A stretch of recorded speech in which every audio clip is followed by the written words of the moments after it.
et bienvenue dans ce nouvel épisode de Mon Petit Mess. Je suis très contente de te retrouver pour ce nouvel épisode. Ça faisait quelque temps que j'avais pas enregistré, donc je suis surexcitée. Aujourd'hui, j'avais envie de te parler de répétition. Donc, ça va surtout être la répétition en termes de création de contenu, mais ça peut s'adapter à n'importe quelle création de visuel, quel qu'il soit, que ce soit des visuels de packaging, que ce soit des visuels, je sais pas, pour des produits, n'importe. On va parler de répétition, donc réutiliser toujours les mêmes éléments de ta marque et répéter en fait tes mises en page. Exactement, ça, c'est exactement ça. Répéter tes mises en page et parler du est-ce que c'est bien ou est-ce que c'est pas bien? Qu'est-ce qu'on en pense de se répéter en termes de visuel? Alors, cet épisode me vient d'une conversation que j'ai eue avec une amie qui me disait qu'elle en avait ras-le-bol parce que, en termes de création de contenu, elle n'arrivait plus à trouver de nouvelles idées pour, ses visuels. Que voilà, elle avait l'impression d'avoir fait le tour, que c'était toujours un peu la même chose et que ça commençait à devenir vraiment difficile d'être original et de créer à chaque fois un nouveau post, un nouveau visuel et de jouer avec ces éléments de marque de manière, pas encore, vue ou en tout cas, pas encore utilisée. Et je la regarde, je dis: «Quoi? De quoi tu parles?» Elle me dit: «Bah, j'ai du mal, enfin, j'ai l'impression enfin, j'ai mes éléments, elle a des petites illustrations de marque, enfin, elle a un truc super cool, tu vois?» Elle me disait: «J'ai ça y est, j'ai fait le tour, j'en ai pas 90 des illustrations, donc au bout d'un moment, bah, enfin, c'est bon, quoi, je les ai utilisées encore, encore et encore et là, bah, j'ai plus trop d'idées pour les mettre, de manière, innovante et jamais vue, quoi». J'étais là: «Mais pourquoi tu veux faire ça?» Je dis: «C'est pas grave, tu reprends des posts que tu as déjà fait et tu t'adaptes, enfin, tu changes le texte, enfin, c'est good, quoi».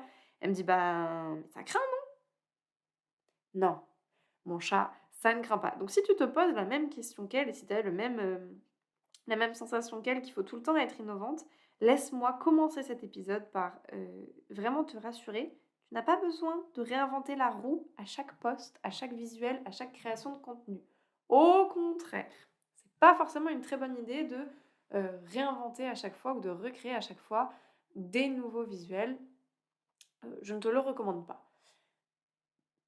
Il y a une raison pour laquelle, les templates de posts, les templates de mise en page, les templates X ou Y, ça marche super bien et il y a une raison pour laquelle c'est vraiment, vraiment une bonne idée. C'est qu'en fait, ça te fait gagner du temps, ça te fait gagner,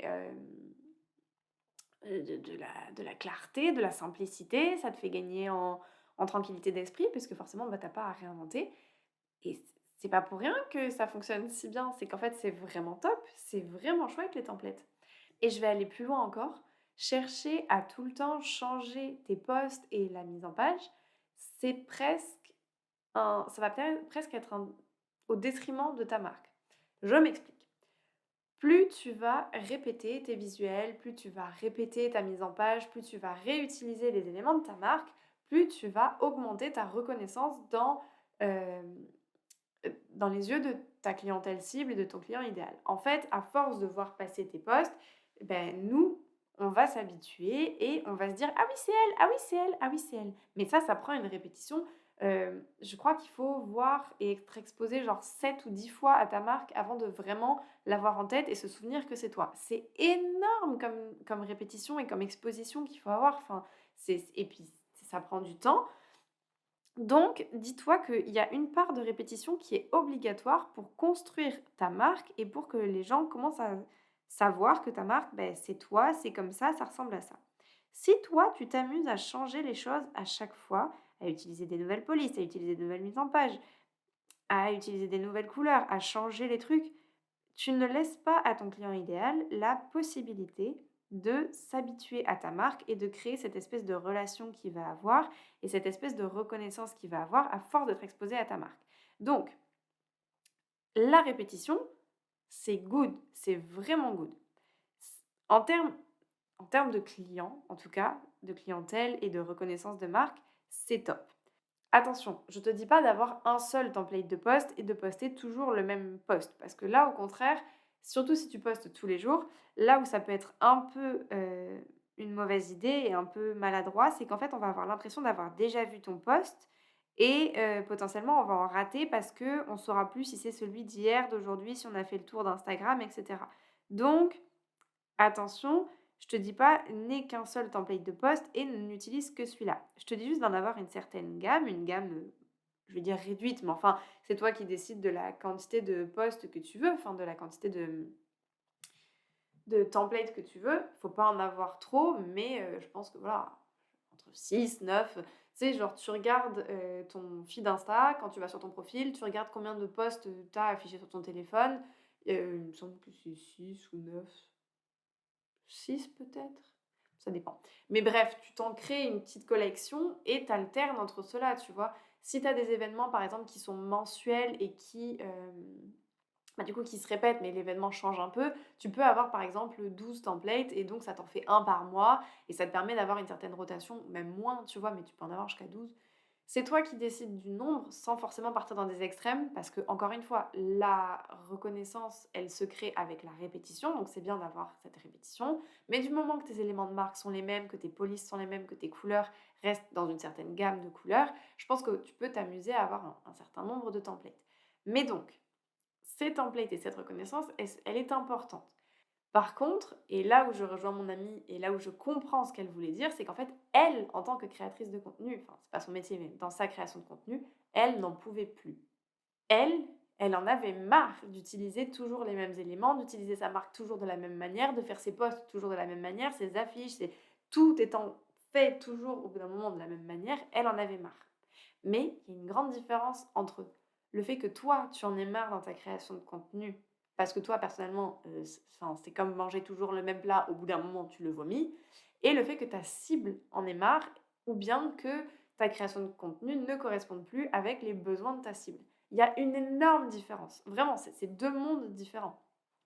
Si le problème vient de ta cible, c'est-à-dire que si ton client idéal te dit: «Putain, hem, par rapport à tes packaging ou tes visuels, que soit il s'y reconnaît pas ou que, il sent qu'il y a un gap entre, par exemple, le fait que ton positionnement et ton service réel. En fait, si le problème t'est évoqué par ta cible, potentiellement considérer un rebranding, enfin, tu sais, genre refaire une identité visuelle, ça peut être intéressant parce que le problème est plus profond que juste toi, t'en as ras-le-bol. Si tu sens que, ton ras-le-bol vient du fait que ta communication ne te ressemble plus, que tes visuels ne te ressemblent plus, ne ressemble plus à ton travail, ça représente plus bien ta marque. Il y a, je sais pas, tu as eu un pivot ou bien tu as eu un step up et tu sens que c'est plus en alignement. Si tu sens que le problème, c'est un problème de stratégie peut-être, ou tu sens qu'il y a un truc plus profond, oui. Là encore, potentiellement, envisager de recréer ton identité visuelle ou en tout cas de la refresh, ça peut être une bonne idée, ou bien juste de revoir ta stratégie. Parce que s'il faut, c'est juste un problème de stratégie. Et en termes de communication, tu as l'impression d'avoir fait le tour ou tu n'arrives plus à communiquer de la bonne manière. Si tu sens que le problème il vient de là, revois ta stratégie. Peut-être que ça peut t'aider. Ou bien, je sais pas, créer, si tu parles toujours des mêmes choses, tu peux essayer de trouver un nouveau sujet qui va t'enthousiasmer, qui va te faire du bien et où tu te sentiras plus libre de parler, potentiellement. Par contre, si le problème vient juste du fait que tu en as ras le cul en tant que toi, personne qui crée du contenu, tu en as marre de faire la même chose, alors dans ces cas-là, le travail malheureusement va devoir être fait sur toi et pas sur ta pauvre marque qui n'a rien demandé à personne. Pour ça, j'ai quelques conseils. Si il n'est pas trop tard, si t'es pas encore lassé, mais que tu sais que tu es une personne qui se lasse vite des choses et que tu sens que potentiellement c'est dans ton futur de te lasser de ton identité visuelle, premier truc à faire, éviter de créer ton contenu au jour le jour. Vraiment, vraiment, vraiment, ce qui va te dégoûter de ta marque, c'est de la voir tout le temps et de la créer tout le temps et de faire cette créa de contenu vraiment de manière un peu chaotique et le jour pour le jour J pour le jour J. Vraiment, on va faire un truc où bah, faut te dépêcher. En plus, tu as la pression du temps parce que tu sais qu'il faut que tu le sortes là et toujours être un peu dans le rush. Et donc, ça, c'est pas du tout des bonnes conditions et tu risques de développer des sentiments, enfin, des sensations et des sentiments hyper négatifs envers ta marque, alors qu'en soi, c'est pas ta marque le problème. Dans ces cas-là, ce que tu peux faire, c'est te prendre une journée par mois, une journée ou 2, peu importe, mais enfin, une journée par mois où tu vas faire ta création de contenu. Donc, faire tous tes visuels, tu les batches, tu passes ta journée à faire ça. En plus, tu auras, du coup, ce côté où c'est ponctuel, donc en fait, tu as un petit renouveau d'énergie, tu es en mode: «Yeah, aujourd'hui je fais ça, c'est trop cool. Ce soir, je sais que j'ai fini et j'ai plus à faire ça pendant 3 semaines, c'est trop cool». Donc tu te fais vraiment une journée où tu vas créer tous tes visuels. Je te parle pas forcément de ta créa de contenu en termes de légende ou de voilà, je te parle juste de tes visuels. Tu te réserves une journée où tu fais que ça et après tu y passes plus de temps pendant, X temps. Pareil, essaie de les programmer, tu sais, de les poster en avance. Comme ça va te permettre de pas, avoir à les regarder tous les jours ou tous les X temps que tu postes parce qu'ils se postent tout seuls. Tu vas juste vérifier qu'ils soient partis. C'est bon, ils sont bien postés, la légende est bon. OK, on passe à autre chose. En fait, si tu sais que tu as un problème avec le fait d'être constamment exposé à la même chose, essaie de t'exposer le moins possible et ça te permettra, d'avoir, cette espèce de respiration et de pas t'étouffer, en fait, avec ta marque. Ensuite, tu peux essayer de voir avec ta graphiste si tu trouves que tu as pas assez de templates ou si tu as pas de template tout court. Tu peux essayer soit de t'en créer toi, soit d'en acheter, soit de voir avec ta graphiste pour en avoir quelques-uns et ou en avoir plus en tout cas, pour avoir cette espèce de rotation et ne pas tout le temps faire la même chose, la même chose, la même chose qui risquerait de te lasser, sachant que dans tous les cas, tu vas finir par faire la même chose. C'est juste minimiser le problème. Si il est déjà trop tard et tu es déjà genre lassé de ouf de ta marque et de ton identité visuelle et de ta création de contenu surtout, mais tu sais que c'est juste parce qu'en fait tu en as marre de faire les mêmes visuels tout le temps, dans ces cas-là, comme je te disais, le travail va devoir être fait sur toi plus en profondeur et ne me déteste pas, mais il va falloir que tu serres les fesses et que tu le fasses quand même.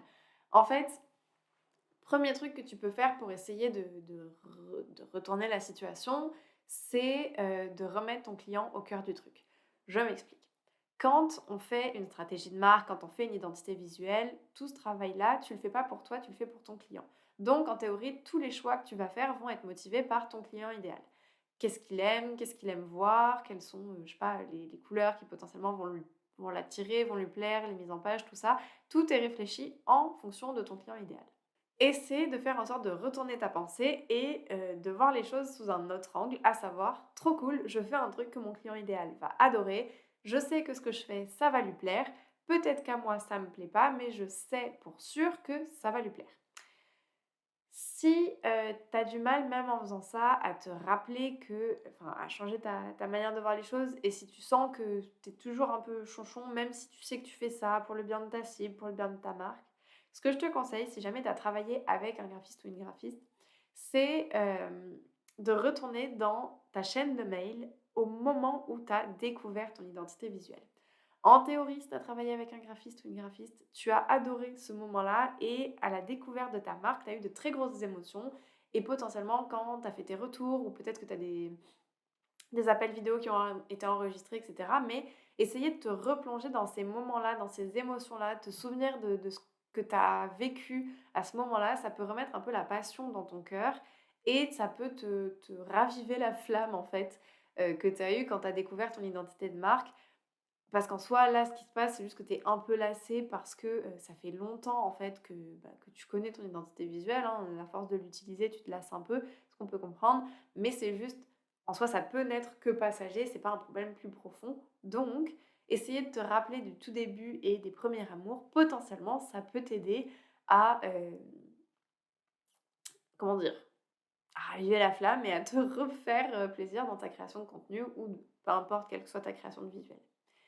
Et puis si vraiment tout ça, ça marche pas et ben, faire une petite pause, ça peut être bénéfique. Faire une pause pour plusieurs raisons. La première, c'est de t'enlever la pression parce qu'en fait, il y a des chances pour lesquelles, la cause de tout ton malheur actuel, c'est juste qu'en fait, tu te mets beaucoup de pression, tu as envie de faire quelque chose de toujours nouveau, tu peur de lasser, tu as peur de matraquer, tu as peur que les gens soient lassés de ta marque, tu as peur d'en faire trop, tu as peur de pas être assez innovant. En fait, tout ça, c'est des gros doutes que tu vas avoir toi sur ta marque, ton produit X ou Y. Enfin, c'est des peurs en fait et c'est des trucs qu'il faut que tu travailles toi parce que malheureusement, même si tu recrées une nouvelle identité visuelle, il y a des chances que le problème se représente dans X temps quand tu vas en être à un stade où tu recrées ton identité visuelle. Donc malheureusement, la seule solution pour, dépasser ça, ça va être de travailler sur toi. Et puis la pause peut aussi te permettre de dépasser un peu ce ras-le-bol, que tu as et ça peut te permettre de juste souffler un coup, lâcher du lest et juste revenir un peu plus frais et avec un peu plus d'enthousiasme sur ta création de visuel et ta création de contenu. En soi, malheureusement, il y a pas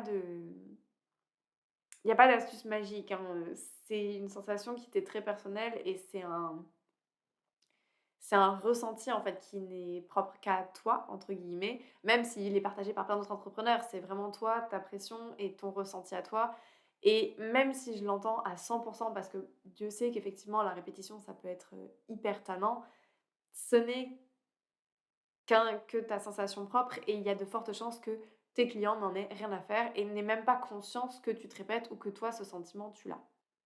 Et puis petite parenthèse quand même, il faut se rappeler, et notamment dans la création de contenu, que, ce que tu postes, c'est pas toute ta cible qui la voit, c'est pas tous tes abonnés qui vont le voir et dans ceux qui vont le voir, il y en a très peu qui vont s'en souvenir forever and ever, hein. On va pas se mentir, il y en a plein qui vont oublier, qui vont passer à autre chose. Peut-être que le message va les marquer, peut-être que le sentiment va les marquer, ton produit va les marquer, ils vont s'en souvenir, mais il y a de très faibles chances qu'ils se souviennent exactement du post, de la légende et de, la mise en page exacte de ce que tu as fait.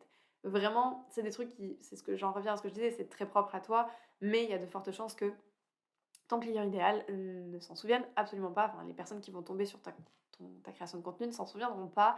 Donc, pas forcément besoin de trop se prendre le chou par rapport à ça. Et il y a une raison pour laquelle beaucoup de personnes disent que sur Instagram, recycler ses contenus, c'est bien, mais vraiment, genre, reprendre le post exact, le visuel exact et le remettre, genre, 1 an après, 6 mois après, c'est qu'en fait, les gens ne se souviennent plus. Et donc, il y a tellement de mouvements dans tes abonnés, il y en a des nouveaux, il y en a qui partent, il y en a quelques-uns qui restent, mais bon, voilà. En fait, personne se rendra compte que, tu as recyclé ton contenu et puis tu te doutes bien que s'il y a autant de personnes qui te disent qu'il faut recycler ton contenu, que tu peux réutiliser encore et encore tes posts, c'est bien que, réutiliser 2 ou 3 fois tes templates de posts, c'est pas bien grave et même si c'est plus que 2 ou 3 fois par mois, c'est vraiment pas grave, pas tout le monde va les voir malheureusement, c'est un fait. Donc tu peux recycler, tu peux réutiliser tes templates et c'est pas grave. Je trouve que c'est admirable de vouloir créer quelque chose qui soit, heu, tout le temps changeant et qui soit nouveau et qui soit innovant et c'est bien de pas juste se reposer sur ses lauriers et de pas, tout le temps, suivre bêtement, ses templates.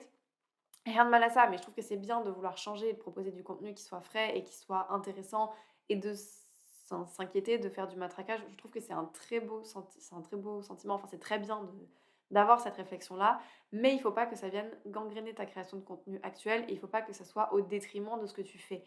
C'est bien de s'en inquiéter, mais pas à outrance et pas au point que vraiment ça te dégoûte de ce que tu fais parce que ce serait dommage et on risque de passer à côté de ce que tu as à dire et de ce que tu as à montrer. Or, il y a de fortes chances pour que ce soit de très belles choses que tu as à partager. Donc, ne te prends pas trop le chou, partage ce que tu as à partager et dans tous les cas, crois bien que si les gens sont pas contents, ils te le diront parce que, tu remarqueras que sur internet et en général, les gens sont très forts pour te dire quand ça va pas et quand tu chies dans la colle. Par contre, du moment qu'ils sont silencieux, c'est que ça va. Donc pas de nouvelles, bonnes nouvelles, t'embête pas, tu fais probablement pas chier les gens et puis le jour où tu les feras vraiment chier, tu le verras, soit parce qu'ils se désabonneront tous, auquel cas il y aura peut-être des questions à se poser, soit ils te le diront clairement. Mais crois-moi, il vaut mieux se répéter à l'infini plutôt que de changer toutes les 2 semaines. T'as pas idée du nombre de personnes que je vois sur les réseaux qui changent leur identité visuelle, leur post, leur truc, leur machin toutes les 2 semaines et en fait, c'est étourdissant parce qu'on n'a pas le temps de s'habituer.